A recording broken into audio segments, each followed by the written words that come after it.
नमस्कार। जैसे कि देख सकते हैं आप कि मार्च का महीना है और हर जगह होली के रंग धीरे धीरे पूरे वातावरण में छाए हुए हैं। ये रंग सिर्फ ना होली के हैं बल्कि आने वाले 2024 के चुनावों के लिए भी हर जगह देश भर में ये रंग धीरे धीरे हर एक ऊपर छा रहा है। आज हमारे साथ श्री राजकुमार अग्रवाल जी हैं। ये एक पूर्व वरिष्ठ पत्रकार ही नहीं, बहुत बड़े समाज सेवी, बहुत ही बड़े वैश्य समाज सेवी, लोक समाज सेवी हैं, जो कि पूर्वी दिल्ली में कोई ऐसा शायद शख्स होगा जो कि इनके बारे में नहीं जानता होगा। आज बड़े सौभाग्य की बात है, ये हमारे साथ हैं। आइए श्री राजकुमार अग्रवाल जी से आने वाले चुनाव और उसके लिए क्या क्या इन्होंने तैयारियां कर रखी है उनके बारे में इनसे बात करते हैं। जी सर्वप्रथम मैं सभी देशवासियों को यही कहूँगा कि अभी होली आने में समय है, यानी कि 24 और मार्च की होली है। उस होली से पूर्व आप पूरे सभी देशवासियों को होली की बहुत सारी शुभकामनाएं। आज मार्च का पहला दिवस है। जैसा कि आपने बताया थोड़ा सा मेरे बारे में, उसमें मैं थोड़ी सी बातों को और जोड़ना चाहूँगा। संदीप जी, मेरे पास समाज सेवा के साथ साथ मैं दो सरकार की, गवर्नमेंट की, जो भारत सरकार की योजना है उनके बारे में बताना चाहूँगा। एक योजना है प्रधानमंत्री उज्ज्वला योजना।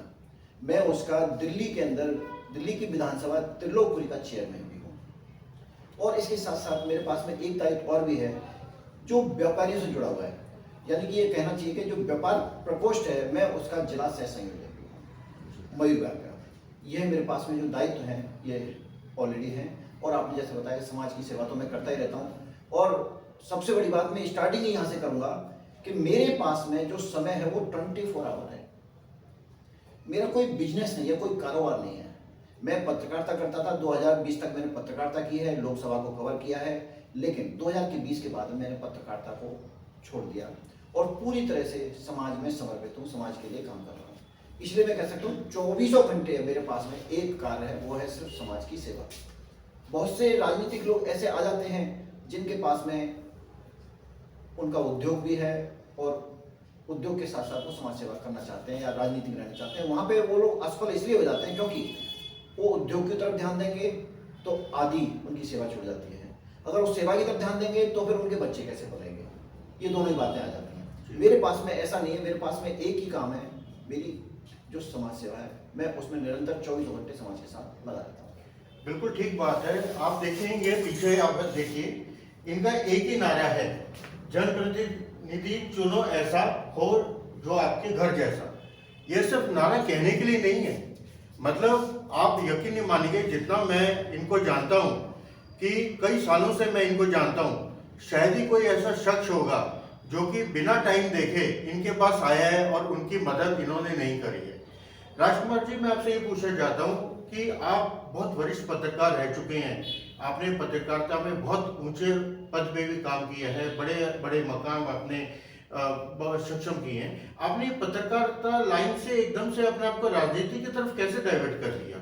जी, मैं यहाँ पर यही कहूँगा कि पत्रकारिता के माध्यम से हम जनता की आवाज़ को सरकार तक पहुँचाते हैं। यानी कि सरकार की जो पॉलिसी है, सरकार का जो कार्य है, उसमें हम अवेयरनेस, जनता को जागरूक करते हैं कि सरकार की योजना है, आप उनके प्रति जुड़िए, उनके लिए, उनसे आप अपना लाभ उठाइए।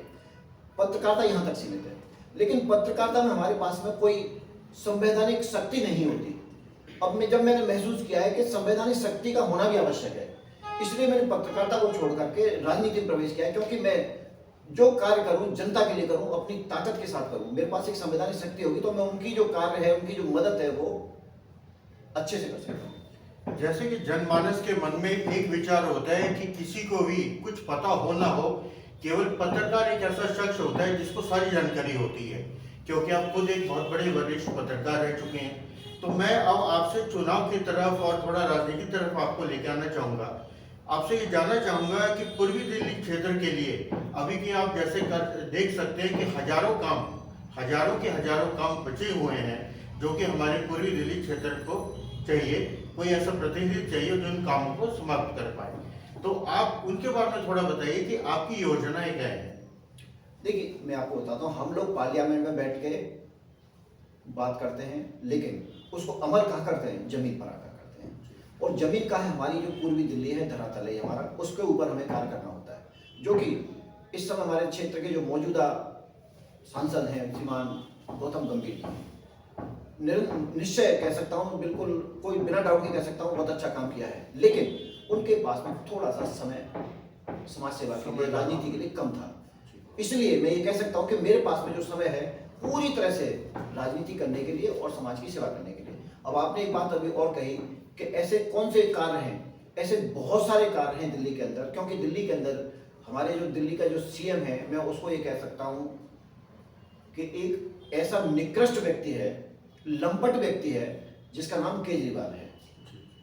वो करता कुछ नहीं है, जो ऊपर से आया सिर्फ उसको आगे धकेल दिया और वो कहता है सब कुछ मैंने किया है। यानी कि हम अन्न भी बांट रहे हैं अगर दिल्ली के अंदर, तो वो प्रधानमंत्री की योजना है कि हर गरीब तक अन्न पहुंचना चाहिए, लेकिन वो ये कहता है मैं अन्न दे रहा हूं, वो प्रधानमंत्री की योजनाओं को लागू नहीं होने दे रहा है सही से। एक और बात मैं आपको यह बताना चाहूंगा, प्रधानमंत्री की एक आयुष्मान भारत योजना है। आप बिलीव करना मेरी इस बात का कि अभी तक दिल्ली के अंदर आयुष्मान भारत को हमारे लंपट राजा ने दिल्ली के अंदर लागू नहीं होने दिया है। एक ऐसा लंपट व्यक्ति बैठा हुआ है दिल्ली के अंदर जो बहुत सारे मोदी जी के कार्यों को बाधित कर रहा है। पर उनका तो हमेशा एक ही इल्जाम होता है, एक ही बात वो बार बार बोलते हैं कि मैं तो बहुत सारे कार्य कर चुका हूँ, हजारों मैंने स्कूल खोल दिए, हजारों नए अस्पताल खोल दिए, मैंने गरीबों को मुफ्त का अनाज दिया, लेकिन मुझे भाजपा, मुझे मोदी जी कुछ करने नहीं दे रहे। उसके बारे में आप क्या कहना चाहेंगे? मैं आपके माध्यम से, आपके चैनल के माध्यम से जनता को ये बताना चाहता हूँ, देश की जनता को, दिल्ली की जनता को, आज तक इस लंपट राजा ने दिल्ली के अंदर न कोई हॉस्पिटल खोला है, न कोई स्कूल खोला है। जो पहले से चला, आज जो स्ट्रक्चर था पहले से, जो इंफ्रास्ट्रक्चर है सारा उसी में कार्य हो रहा है। हाँ, ये बात सत्य है कि जो स्कूल हैं और जो हॉस्पिटल्स हैं उनमें भी गंदगी का आलम इस समय जरूरत से ज़्यादा, क्योंकि इससे पहले हमारे दिल्ली के अंदर भारतीय जनता पार्टी की एमसीडी में सरकार थी, लेकिन जब से अब ये चुनाव हुए थे उसमें सरकार हमारी नहीं बना पाए, तो उसके बाद तो जो व्यवस्था भी थी पहले से अच्छी खासी बनी, उनको भी उसने ध्वस्त कर दिया है, गंदगी कर दिया है, गंदगी से चारों तरफ से भर रखा है उसने। इससे और छोटी बात कोई हो नहीं सकती। जैसे कि आप जानते हैं कि श्री केजरीवाल जी ने मोहल्ला क्लिनिक की एक नई स्कीम शुरू करी थी, और अब हम देख रहे हैं कि जगह जगह मोहल्ला क्लिनिक के अंदर कि क्लिनिक में डॉक्टर और मरीज तो कम है, वो जंगली जानवर, गाय, भैंसे, कुत्ते, बिल्लियों से ज़्यादा भरा पड़ा है, और खामा खां का आसपास इतनी ज़्यादा गंदगियों के ढेर हो गए हैं। और जब उनसे उस सरकार से उसके लिए पूछा गया तो उन्होंने बोला कि जी भाजपा वालों ने मुझे वो काम करने नहीं दिया। क्या आप इसके बारे में कुछ रोशनी डालना चाहेंगे? मैं निश्चित आपको यह अवगत कराना चाहूँगा, जो मोहल्ला क्लिनिक जो खोले गए थे वो भ्रष्टाचार के बहुत बड़े केंद्र थे। उसकी आड़ में उसने अपने खास लोगों को वहाँ कंपाउंडर बनाया, किसी को चौकीदार बनाया, किसी को इंजेक्शन लगाने वाला बनाया। क्यों भी अच्छा डॉक्टर उसके अंदर नहीं गया और ना ही अच्छा इलाज हुआ।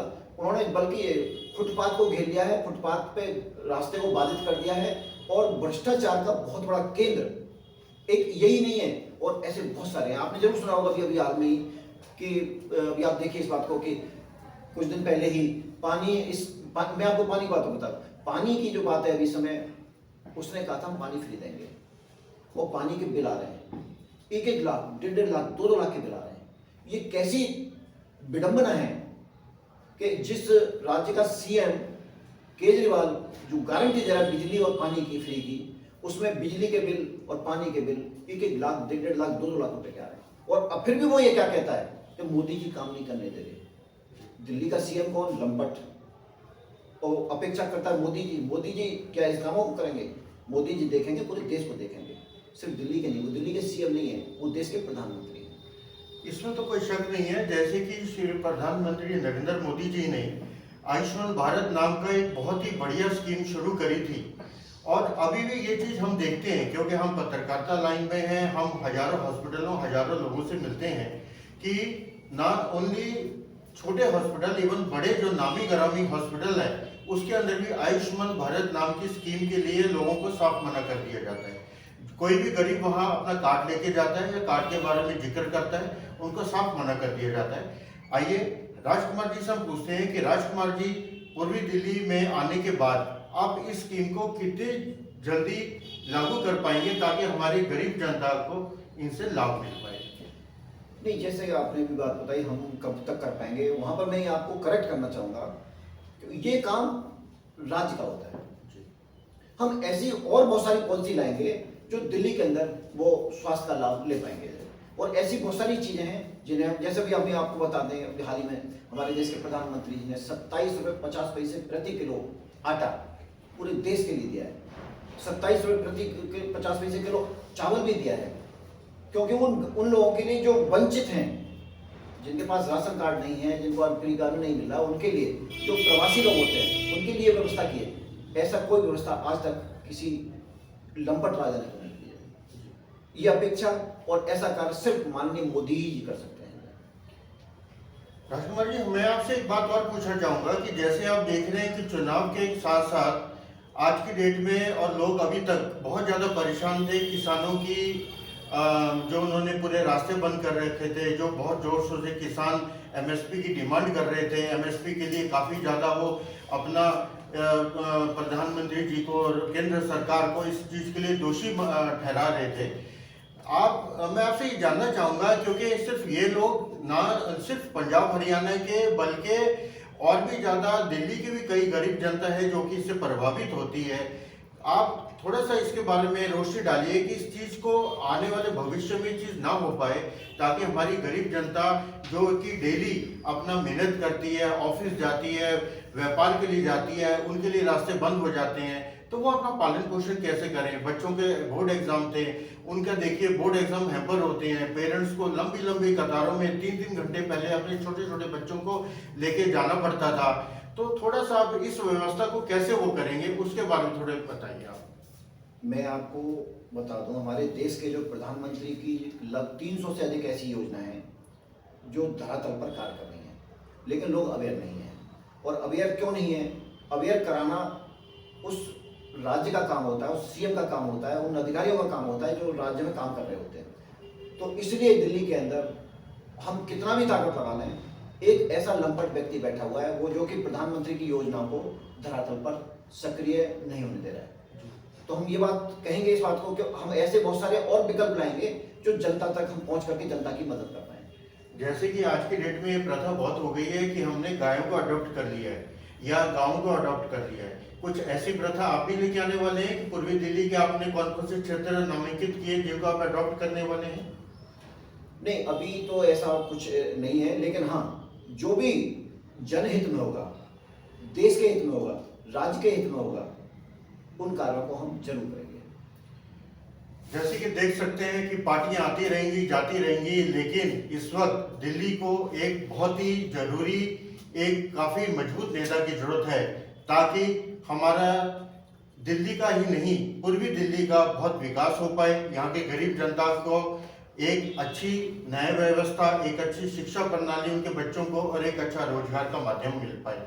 हम आशा करते हैं कि राजकुमार अग्रवाल जी से बात करते हुए जो वायदे इन्होंने निभाए, जो वायदे इन्होंने बोले हैं, उनको वो निभाए और आने वाले टाइम में हम इनको इस चीज़ के लिए आगे जरूर मिलना चाहेंगे। मैं यहाँ पर एक बात और अमेंड करना चाहूँगा। हाँ जी। जैसा कि भ्रष्टाचार में लिप्त है हमारे दिल्ली के केजरीवाल जी, लंपट जी, बहुत जल्दी जिन्होंने कि जनता के पैसे को हड़प करके बैठे हुए हैं भ्रष्टाचार के माध्यम से, चाहे वो शराब का मामला हो, चाहे वो पानी का मामला हो, चाहे वो बिजली का मामला हो, उनमें जो भ्रष्टाचार को जो लांग कर इतनी पराकाष्ठा पर पहुंच गए, बहुत जल्दी जेल जाने वाले हैं। हाँ जी, जैसे कि हम देख सकते हैं, इसमें कोई शक नहीं कि इनके पार्टी के कई लोग दारू के स्कैम के अंदर ऑलरेडी जेल में कई महीने से हैं। तो और ईडी के, जहाँ तक ईडी ने भी इनको काफ़ी बार बुलाया है, लेकिन ये नहीं जा पा रहे, कुछ अपना इनका कार्यक्रम ऐसा रहता है। तो उसके लिए मैं राजकुमार जी से पूछना चाहूँगा कि राजकुमार जी, क्या ये सिर्फ बहाना है या क्या चक्कर है? इन लोगों का तो ये कहना है कि सेंटर जिसको भी उनके खिलाफ उठती है, ईडी का उनके ऊपर छापा मरवा देते हैं। क्या ऐसा कुछ है? आप इसके बारे में थोड़ा बताइए। बड़ा दुर्भाग्य है, यहाँ पर अपनी बात को रखने का सभी को हक है, लेकिन कोई सत्य नहीं करता। ईडी हो, सीबीआई हो, NIA हो, ये सब बहुत पुरानी संस्थाएं हैं। 2014 में हमारे देश में हमारी सरकार, मोदी सरकार बनी थी, और तब से अब तक, और उससे पहले भी ईडी काम कर रही थी। तो ये कहना एकदम गलत है। ईडी अपना काम करती है, वो एक निष्पक्ष संस्था है। CBI है वो संस्था है, वो अपना निष्पक्ष संस्था है, उसके पास वो क्राइम की जांच करती है। तो इसी तरह से ईडी अपना काम कर रही है, CBI अपना काम कर रही है, NIA अपना काम कर रही है, सब अपने अपने काम कर रहे हैं। इस तरह से ये कहना कि मेरे पास ईडी का प्रेशर और ये प्रेशर ये सब मिथ्या है, ये बहुत बड़ी बकवास है। और बकवास कौन कर रहा है? सिर्फ एक लंपट जिसका नाम केजरीवाल है, और तो कोई नहीं कर रहा। तो इसलिए आप समझिए इस बात को कि इनसे बच नहीं पाएगा ये आदमी। जो करेगा वो भरेगा। जनता का पैसा जिसने हड़पा है, लूटा है दोनों हाथ से, वो जेल निश्चित जाएगा। धन्यवाद हम राजकुमार अग्रवाल जी को और सारी जनता को शो में आने के लिए। बहुत बहुत धन्यवाद आपका।